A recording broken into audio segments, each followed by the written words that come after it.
Hello दोस्तों, आज हम बात करेंगे मुग़ल एम्पायर के सबसे फेमस और मैग्निफिसेंट रूलर में से एक शाहजहां की। उनका रेन मुग़ल आर्किटेक्चर का गोल्डन फेज माना जाता है। शाहजहां का असली नाम प्रिंस खुर्रम था। 1592 में लाहौर में पैदा हुए थे। वो मुग़ल एम्परर जहांगीर के बेटे थे। प्रिंस खुर्रम बचपन से ही इंटेलिजेंट, ब्रेव और एम्बिशंस थे। इसी वजह से जहांगीर उन्हें बहुत पसंद करते थे।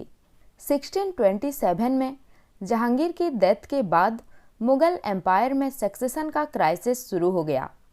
जहांगीर की इन्फ्लुएंशियल वाइफ नूर जहां चाहती थी कि उनका सन इन लॉ शहरयार एम्परर बने। नूरजहां ने शहरयार को एम्परर डिक्लेयर कर दिया था, लेकिन प्रिंस खुर्रम के father in law Asaf Khan ने डिसीजन को अपोज किया। उन्होंने अपनी आर्मी भेजकर शहरयार को डिफीट किया और प्रिंस खुर्रम को मुग़ल थ्रोन पर बैठाया। इसके बाद प्रिंस खुर्रम को शाहजहां का टाइटल दिया गया, जिसका मतलब होता है कन्क्वेरर ऑफ द वर्ल्ड। 1628 में शाहजहां ऑफिशियली मुग़ल एम्परर बने। उनके रेन में मुग़ल एम्पायर अपनी पावर, प्रेस्टीज और वेल्थ के पीक पर पहुंचा। इसलिए हिस्टोरियंस शाहजहां के पीरियड को मुग़ल एम्पायर का गोल्डन एज भी कहते हैं। मिलिट्री अचीवमेंट्स की बात करें तो शाहजहां ने पोर्तुगीज के अगेंस्ट कैंपिंग चलाया। उन्होंने मोहब्बत खान को डेकान भेजा और अहमदनगर को 1636 में मुग़ल एम्पायर में एनेक्स कर लिया। शाहजहां ने बीजापुर और गोलकोंडा के रूलर्स को भी डिफीट किया और अपने बेटे औरंगजेब को डेकान का गवर्नर बनाया।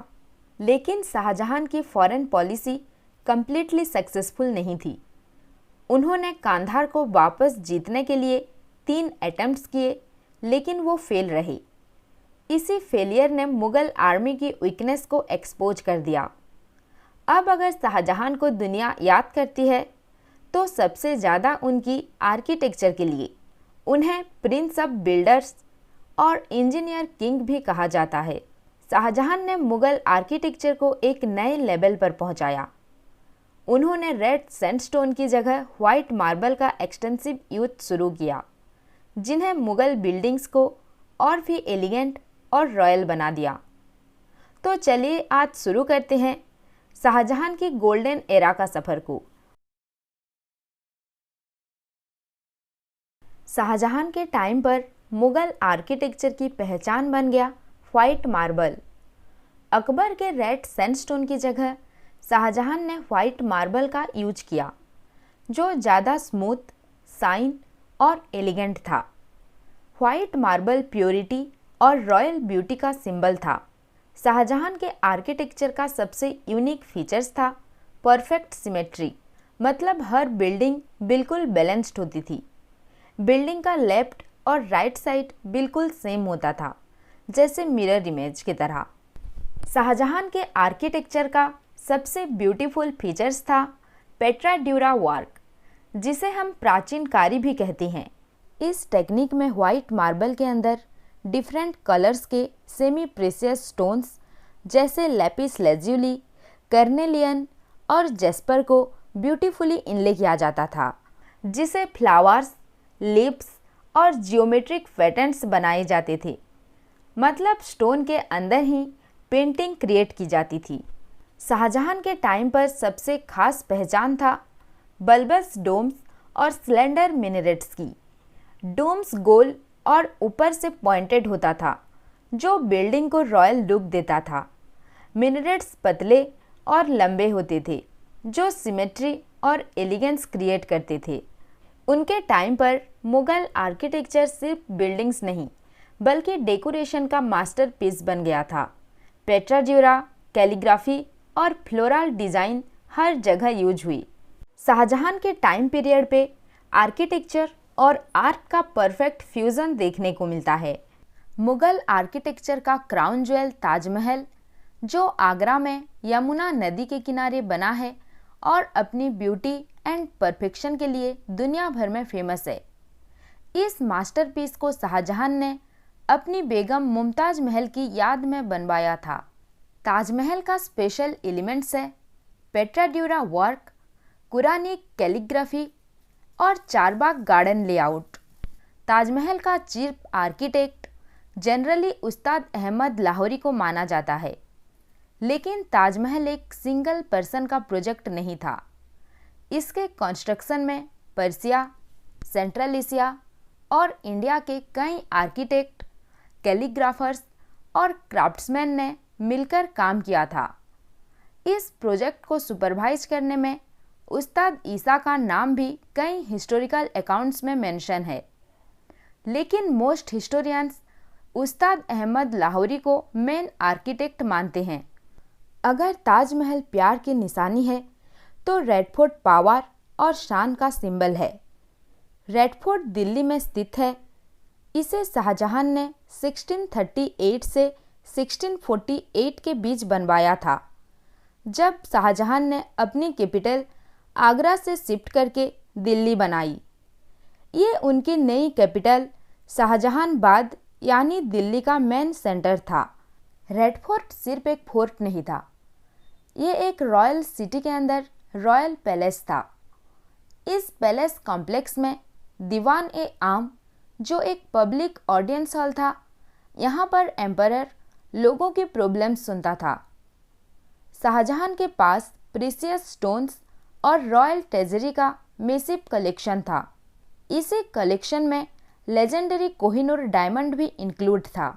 दीवान ए खास मुगल एम्परर का प्राइवेट मीटिंग हॉल था, जो अपनी रॉयल लग्जरी और डेकोरेशन के लिए फेमस था।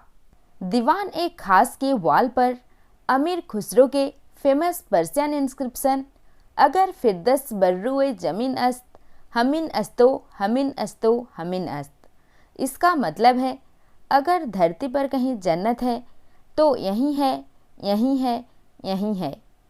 ये लाइन दीवान ए खास के रॉयल ब्यूटी और लग्जरी को परफेक्टली डिस्क्राइब करती है। फेमस पिकक थ्रोन, जो पर्शियन इन्वेडर नादिर शाह ने 1739 में दिल्ली पर अटैक किया और साथ में पर्सिया ले गया।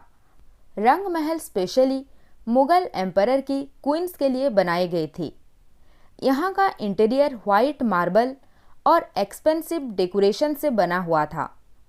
इस पैलेस का सेंटर में एक ब्यूटीफुल वाटर चैनल फ्लो करता था, जिसे नहर ए बिहिस्त कहा जाता था। इसका मतलब है stream of paradise.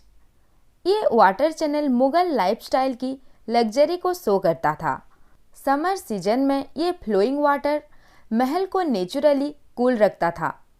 Mughal emperors comfort और रॉयल लिविंग को बहुत इम्पोर्टेंस देते थे और रंग महल इसका परफेक्ट एग्जाम्पल है। रेड फोर्ट को मेनली रेड सैंडस्टोन से कंस्ट्रक्ट किया गया था। इस वजह से इसका नाम हुआ रेड फोर्ट। बाहर से इसका स्ट्रॉन्ग और रॉयल स्ट्रक्चर मुगल पावर को रिफ्लेक्ट करता है। फोर्ट के अंदर के पैलेसेस और रॉयल चैम्बर्स में वाइट मार्बल का एक्सटेंसिव यूज हुआ है। इसके इंटीरियर्स में ब्यूटीफुल पेट्राड्यूरा आर्टवर्क देखने को मिलता है। फोर्ट का हर स्ट्रक्चर प्रॉपर प्लानिंग और बैलेंस्ड सिमेट्री के साथ डिजाइन किया गया था। यहाँ मुगल आर्किटेक्चर की परफेक्शन, एलिगेंस और आर्टिस्टिक ब्रिलियंस क्लियर नजर आती है। इसी वजह से रेड फोर्ट को यूनेस्को वर्ल्ड हेरिटेज साइट्स का स्टेटस मिला है। जामा मस्जिद इंडिया की सबसे बड़ी और आइकॉनिक मॉस्क है, जो मुगल आर्किटेक्चर का एक शानदार एग्जाम्पल माना जाता है। इसका कंस्ट्रक्शन मुगल एम्परर शाहजहां ने शाहजहानाबाद यानी आज के ओल्ड दिल्ली के सेंटर में 1650 से 1656 लगभग 6 साल में कंप्लीट किया था। ये मस्जिद उस वक्त मुगल एम्पायर की रिलीजियस और आर्किटेक्चरल ग्रेटनेस को रिप्रेजेंट करती है। रेड सैंडस्टोन और वाइट मार्बल का ब्यूटीफुल कॉम्बिनेशन इस मॉन्यूमेंट को रॉयल और एलिगेंट लुक देता है। इसका ह्यूज कोर्टयार्ड, 3 मेसिव मार्बल डोम और ऊंची मिनरेट्स मुगल आर्किटेक्चर की सिमेट्री और परफेक्शन को शो करता है। मोती मस्जिद जिसे पर्ल मॉस्क भी कहा जाता है, ये आगरा फोर्ट के अंदर मेनली रॉयल फैमिली के प्राइवेट प्रेयर्स के लिए बनवाया गया था। इसका कंस्ट्रक्शन 1648 से 1654 के बीच में हुआ। लाहौर की Shalimar garden Mughal garden architecture का एक ट्रू मास्टरपीस माना जाता है।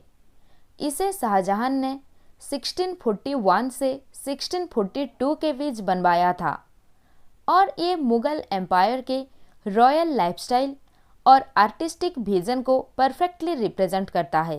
इस गार्डन का सबसे यूनिक फीचर है इसका 3 tyre terrace system.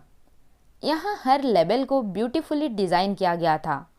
Flowing water channels, fountains, marble pavilions और ग्रेनरी मिलकर एक हेवनली लुक क्रिएट करती हैं। आज लाहौर के Shalimar gardens Mughal landscape design और पर्शियन स्टाइल गार्डन प्लानिंग का एक टाइमलेस एग्जाम्पल माना जाता है। दिल्ली के शालीमार गार्डन भी शाहजहां के टाइम पीरियड में 1653 के अराउंड डेवलप हुआ था, लेकिन वो लाहौर के शालीमार गार्डन्स जितना वेल प्रिजर्व्ड नहीं रह पाया। शाहजहां के टाइम पर मुगल पेंटिंग अपने पीक परफेक्शन पर पहुंचा। इस पीरियड में पेंटिंग्स ज़्यादा रॉयल और लग्जरियस हो गई।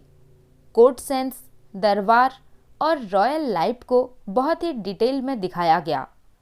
जहांगीर के रियलिज्म को कंटिन्यू किया गया, लेकिन शाहजहां ने उसमें ब्यूटी और डेकोरेशन का टच ऐड किया।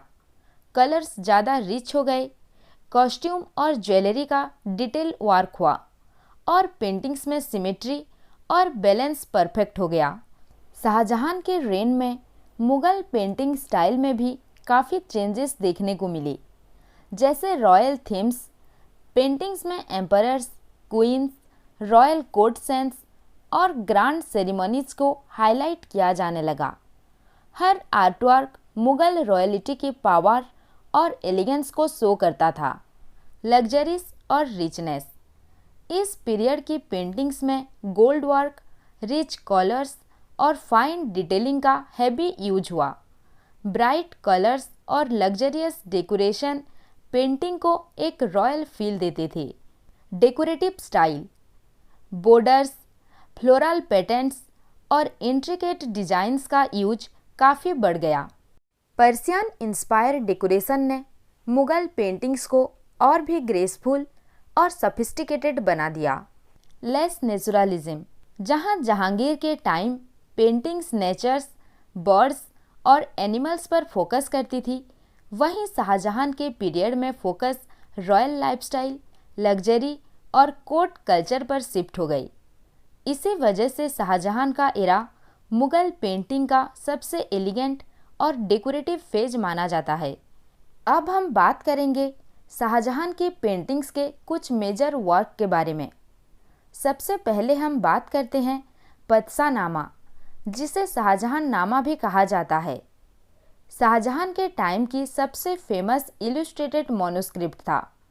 ये मुगल पेंटिंग का एक मास्टरपीस है, जिसमें कोर्ट सेरेमनीज, बैटल्स और रॉयल इवेंट दिखाए गए हैं। इस पेंटिंग का फेमस आर्टिस्ट थे विचित्र, प्रयाग और बालचंद। शाहजहां के रूल को रिकॉर्ड करने के लिए 44 लार्ज साइज की इलस्ट्रेशन बनाई गई थी, जो उसके रेन के इम्पोर्टेंट इवेंट्स को डिटेल में दिखाते हैं। इसमें 2 आइकॉनिक पेंटिंग्स हैं। Shahjahan on the peacock throne, इस पेंटिंग में एम्परर को फुल रॉयल ग्लोरी और लग्जरी के साथ दिखाया गया है। ये उसकी पावर, ऑथोरिटी और डिवाइन इमेज को रिप्रेजेंट करता है। और दूसरा पेंटिंग है सरेंडर अप कांधार। ये मुगल मिलिट्री स्ट्रेंथ और पॉलिटिकल कंट्रोल को शो करती है। इससे ये पता चलता है कि जहांगीर ने नेचर को पेंट किया और शाहजहां ने रॉयलिटी को डेकोरेट किया। शाहजहां के टाइम मुगल आर्किटेक्चर अपने पीक पर पहुंचा।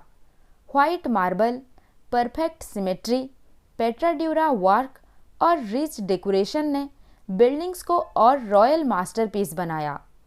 पेंटिंग्स में रॉयल लाइफ और कोर्ट सेंस का फोकस था। फाइन डिटेलिंग, रिच कलर्स और गोल्ड वर्क ने आर्ट को लग्जरियस बनाया और पतसानामा जैसे पेंटिंग्स ने शाहजहां के रूल को ब्यूटीफुली डॉक्यूमेंट किया। शाहजहां के रेन को मुगल आर्किटेक्चर का गोल्डन एज माना जाता है। उन्होंने ताजमहल, रेड फोर्ट और जामा मस्जिद जैसे मैग्निफिसेंट मॉन्यूमेंट्स बनवाए, जो उनकी आर्टिस्टिक विजन और रॉयल ग्रैंडर को दिखाते हैं। व्हाइट मार्बल, सिमेट्री और ब्यूटीफुल डेकोरेशन उनके आर्किटेक्चर की खासियत थी। शाहजहां के बिल्डिंग्स आज भी इंडिया के कल्चरल हेरिटेज और मुगल ग्लोरी का सिंबल है।